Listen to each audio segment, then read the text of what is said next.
Tenemos en línea a una compañera que hace poco fue electa presidenta del sector de la mujer del Partido Justicialista de la Ciudad de Buenos Aires, y ella se llama Antonia Portaneri y la tenemos en línea. Hola, Antonia. Hola Víctor, ¿cómo estás? Víctor, ¿Cómo te va? muy bien. Víctor, y está Joaquín y está Lorena también, y entre los tres vamos a charlar un ratito. ¿Cómo andas? ¿Bien? Bien, hola Joaquín, hola Lorena, ¿cómo les va? Hola, un gusto. Sí, igualmente. Además de presidenta del sector de la mujer del PJ, sos, creo, licenciada en Ciencias de la Comunicación, ¿no? Sí, soy licenciada en Comunicación Social, recibida en la Universidad Nacional de La Plata. Ajá. Y sí, como bien decís, desde que se renovaron las autoridades del partido, estamos junto con algunas compañeras más a cargo del sector de la mujer del partido en la ciudad de Buenos Aires. Y además tenés una misión institucional en TELAM. Sí, efectivamente soy la vicepresidenta de TELAM durante esta gestión. Ese es el lugar que circunstancialmente me toca ocupar. Que tiene una particularidad, que la presidenta de TELAM también es mujer. La presidenta de TELAM también es una mujer, y por primera vez en la historia todo el directorio de TELAM, que somos tres, la presidenta, la vicepresidenta y una directora, somos mujeres, y la mayoría de las gerencias en términos de lugares de decisión en la empresa también están ocupados por mujeres. Mira qué bien. Sí, es así. Hoy me enteré de que hay una ley en el Congreso de la Nación que todavía no está siendo tratada y que puede perder, se puede vencer y que puede perder tratamiento si no se trata en un debido tiempo, de paridad de género en los medios. Efectivamente, hay un proyecto de ley, pero de todas maneras está trabajándose en comisiones. Porque me parece muy importante, porque además es un sector donde realmente hay mucha disparidad, ¿no? Sí, es así, y es un proyecto de ley muy interesante que, si mal no digo, ojo, no estoy muy en tema, pero que impulsan las diputadas Mónica Macha y Norma Durango. Y está viendo rondas, incluso participé en una, por eso estoy al tanto también, está viendo rondas de discusión con periodistas, mujeres, con feministas involucradas en el campo de la comunicación, y está tratándose en comisión. Sí, se está moviendo el proyecto y ha generado como bastante interés, y entiendo, por lo que yo he visto, una voluntad política de poder sacarla adelante. Sí, la verdad que sería muy importante que salga, porque me parece que es un sector donde todavía, a pesar de que hay muchas mujeres periodistas, bueno, yo soy periodista, sí, dejé hace mucho de ejercer, qué sé yo, y bueno, me dediqué todas mis cosas a la política, qué sé yo, y cuando me dediqué al periodismo, haciendo memoria y teniendo conciencia hoy de lo que significa la diversidad y un montón de cosas que tienen que ver la igualdad, la paridad de género, ya en aquel momento había como una situación de que la mujer era relegada en los lugares importantes. Yo me acuerdo que las notas más importantes nunca las hacía una mujer. Me acuerdo. Yo trabajé cuando salió Caras, por ejemplo, y nunca le hacían la nota a una mujer. La mayoría de los fotógrafos eran hombres, qué sé yo, todo ese tipo de cosas, ¿no? Pero bueno. Bueno, pero eso sigue un poco siendo así, sobre todo, claro, está esta idea de que las mujeres en las redacciones toman temas de mujeres, entre comillas lo digo, y las secciones sensibles en cualquier redacción, como pueden ser economía, política, sociedad, internacionales, en general en manos de varones. Eso igual, de todas maneras, se viene revirtiendo. Sí.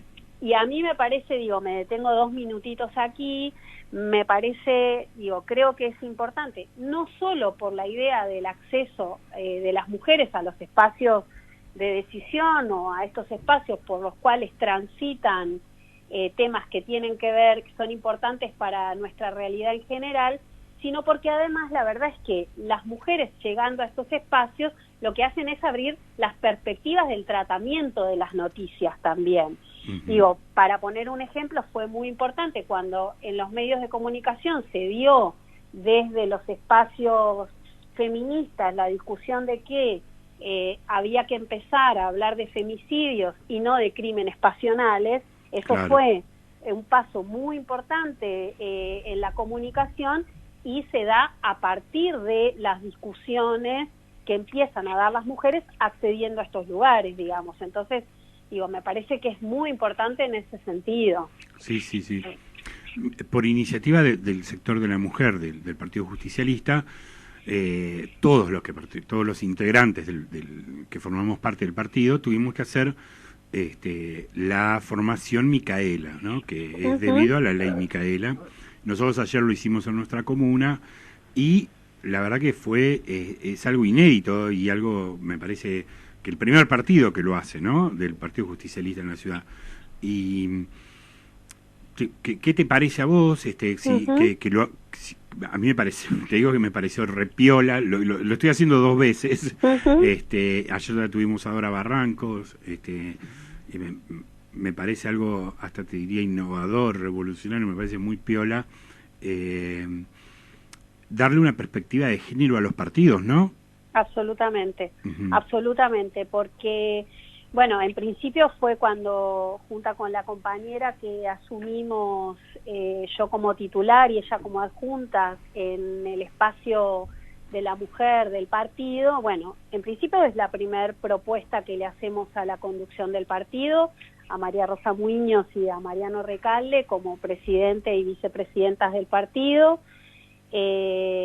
Por supuesto nos dijeron que sí enseguida y ellos, yo creo que si no lo planteábamos nosotras, de todas formas iba a ser un planteo en algún momento porque esto está muy en discusión, entonces nos parecía eso, pero además porque primero el partido es un partido que tuvo la elección de sus autoridades en paridad, que eso ya era un avance muy importante y además empezar a poner estas discusiones sobre la mesa también implica empezar a poder discutir con los compañeros y las compañeras el compromiso político de que la perspectiva de género atraviese transversalmente al partido, ¿no? Porque las mujeres, la verdad, y esto vos además sos un compañero, sos un dirigente, tenés conciencia de esta situación, las mujeres estamos presentes en la militancia cotidianamente y desde hace mucho tiempo. Lo que pasa que ahí lo que tratamos de poner en discusión las compañeras es, bueno, ¿qué pasa a la hora de tomar decisiones en estos espacios? ¿Y qué pasa cuando estamos relegadas o se da como por hecho que hay algunas tareas que nos tocan naturalmente, como estar al frente de los comedores, como la limpieza cotidiana de los espacios, como hacernos cargo de los espacios de cuidado o las tareas de cuidado relacionadas en ese sentido, pero no era o no se expresaba de la misma manera a la hora de pensar en ocupar espacios de decisión o incluso tomar decisiones. Y eso, a ver, y quiero dejar claro porque nos parece importante y en la ley Micaela hacemos mucho hincapié, en la formación Micaela hacemos mucho hincapié en esto. Esto, no hay una idea de los responsables son los compañeros o son los varones particularmente, porque no se trata de eso, sino de ponerlo en discusión. La verdad es que esto tiene que ver con la construcción patriarcal que tiene las sociedades o los sistemas en general, cosa que no estamos exentas en el partido o en la política en particular. Entonces, me parece que empezar a discutir el patriarcado y lo que implica la construcción social a partir del patriarcado es ponerlo en discusión, pero sobre todo, como decimos siempre, en la formación, ponerlo en discusión para poder transformarlo. Acá no se trata de pensar en quiénes, sí, quizás pensarlo históricamente sirve para ponerlo en discusión, pero sobre todo para poder pensar en cómo transformamos nuestras prácticas.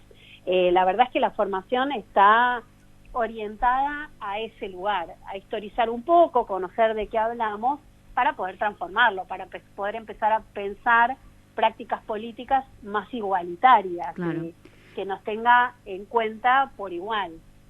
Antonia, Lorena Perdomo te habla. Sí, Lorena. La semana pasada, bueno, estuvimos viviendo nuevamente el 3 de junio, una jornada, bueno, distinta por la pandemia, que ya hace varios años que se hace, y sobre eso quería hacerte una consulta, después si querés hacer un reconto para contarle a la audiencia de qué se trata, cómo se llegó hasta este momento, hasta este año, pero hay algo que me dolió a mí en lo particular mucho, que estuvo en los medios hace unos días, que hubo un juicio a una mujer fue violada, que después se descubrió que era una persona que trabajaba como albañil a varias cuadras de su casa, y el juez que tenía a cargo ese caso dijo que no era una violación porque el agresor había tenido tiempo de colocarse un profiláctico, cuando los estudios que se le hicieron, médicos a la mujer reconocían de que no, que había sido un acto violento, que había sido una violación. ¿Cómo puede ser que sigan sucediendo estas cosas? A ver, creo un poco, Lorena, que está relacionado con lo que hablábamos recién. Digo, Sí. y sobre todo en la justicia se ve con mucha claridad, la justicia necesita urgentemente una reforma, y esa reforma necesariamente tiene que tener perspectiva de género. Digo, me parece que tiene que ver con eso, me parece que los parámetros desde los cuales se han ido construyendo, bueno, las leyes, las cargas de la prueba, porque me parece que también ahí está construido de esa manera, es una construcción patriarcal. Claro. Entonces, digo, me parece que en la medida en que no podamos discutir estas cuestiones, y además porque es lo increíble de esto es que si bien es una discusión de cómo lo transformamos, en el medio, a nosotras, particularmente a nosotras las mujeres, digo, a las diversidades lesbianas, gays, travestis, trans, se nos juega la vida en el transcurso, exacto, digamos, porque la realidad es esa. Bueno, Ni Una Menos nace tratando de amplificar la voz de esta situación. Para nosotras son vidas de otras mujeres, son vidas de gays, lesbianas, travestis, transexuales, en el medio en el cual hay muchos sectores de la sociedad que se resisten.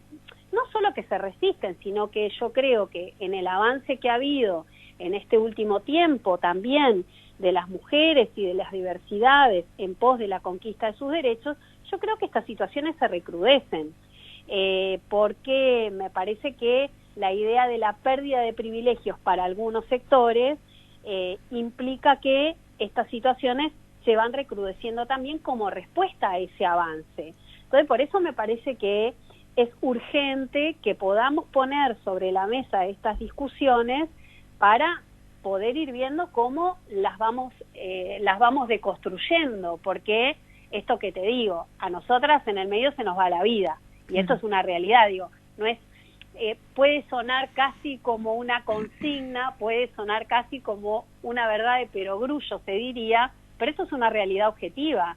En Argentina, hoy, entre 30 y 31 horas, depende desde dónde lo veas, de todas maneras, en Argentina muere una mujer por ser mujer, o sea, cada 30 horas. Si uno, es muy impresionante, si uno ve en un día, el transcurso de un día, y piensa que en un día una mujer se murió por ser mujer, digo, eso es lo que estamos discutiendo, ¿no? Porque si no nos dicen feminazis, y yo creo que esas son resistencias a discutir estas cuestiones.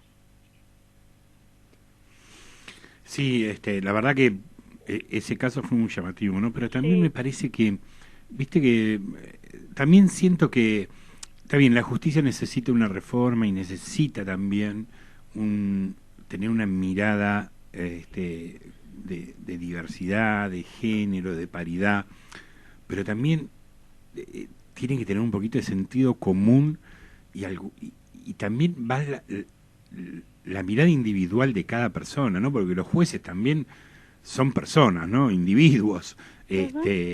Me parece que más allá de cualquier reforma está la reforma individual del pensamiento que tenés que tener para tener una mirada de que una persona fue violada o no fue violada y reducirle la pena a una persona o no porque usó o no determinado o preservativo o no usó, ¿no? La verdad que me parece que además del tipo que violó, hay que condenarlo al juez por su falta de sentido común y por no aplicarlo en la sentencia, ¿no? Sí, la verdad que sí. Volviendo quería llevarte ahora al tema de tu función, ¿no? En Telam, y vi algo en la página Confiar, ¿no? Sí. Que me parece que está buenísimo, porque hoy las malas noticias, las confusiones, generan, desconciertan a la gente, y generan confusión, ¿no? Y me parece que haber ideado esa plataforma es un mecanismo para que la gente se sienta más segura y pueda chequear la noticia, ¿no? ¿Ese es el sentido de esa plataforma? Sí, es así, Víctor, es el sentido de esa plataforma. Mira, nosotros cuando empezó la pandemia, nosotras cuando llegamos a Telam, digo nosotras, estoy muy acostumbrada a decir nosotras, no, está porque bien, somos todas mujeres, pero siempre lo aclaro. Nosotras cuando llegamos a Telam, en diciembre del 2019... No, ¿sabes qué te quiero decir con respecto a eso? ¿Viste cuando nosotros decimos nosotros? Sí, claro, bueno. Un poco tiene... estuvimos tantos años teniendo que sentir que hacían referencia totalmente a nosotras cuando hablaban en masculino, que bueno, está perfecto. Claro, tratar de empezar por otro lugar. Digamos. Totalmente, está perfecto. Es más, yo creo que nosotros tenemos que empezar a decir nosotras también. Sí, bueno, en España sucedió, ¿viste? Claro. Sí, claro, bueno. Te decía, cuando llegamos a Telam en diciembre de 2019, nos pasó algo muy parecido a lo que nos pasó en términos generales con el país. Nos encontramos con una agencia devastada, la verdad, rota en términos de lazos humanos, en términos de credibilidad, en términos de profesionalismo, en términos incluso de estatus tecnológico. Bueno, no fue fácil. Entonces, porque aparte había habido muchos despidos, ¿no? En el 2018 se despidió casi el 50% de la planta de trabajadores y trabajadoras de Telam. Claro. Estamos hablando, vos pensás que Telam tiene una planta de unos 700 trabajadores, más de 300 trabajadores y trabajadoras despedidos y despedidas de Telam. Eso de todas maneras, por suerte, se pudo revertir y la gran mayoría ha recuperado su fuente de trabajo, cosa que para nosotras fue muy importante y estamos saneando esa situación, pero entonces, el primer objetivo que nos proponemos cuando llegamos a Telam es la reconstrucción de la Agencia Nacional de Noticias. Claro. Nos parecía muy importante. Nos empezamos a dar este objetivo, empezamos a caminar en ese sentido. La verdad es que rápidamente pudimos empezar a tener algunas señales de que eso estaba sucediendo y llega la pandemia.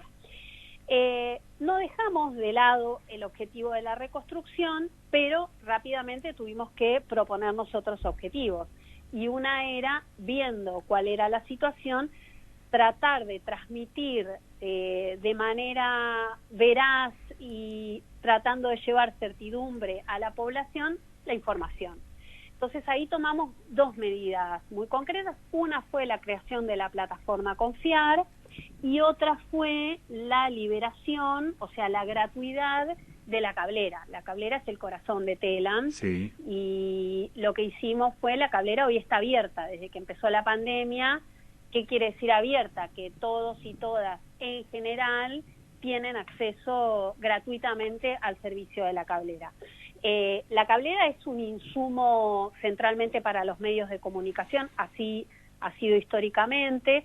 Es muy importante, te imaginarás, para los medios del interior del país. Claro. Porque, nosotros acá, ayer hablábamos justo de eso en un seminario, eh, es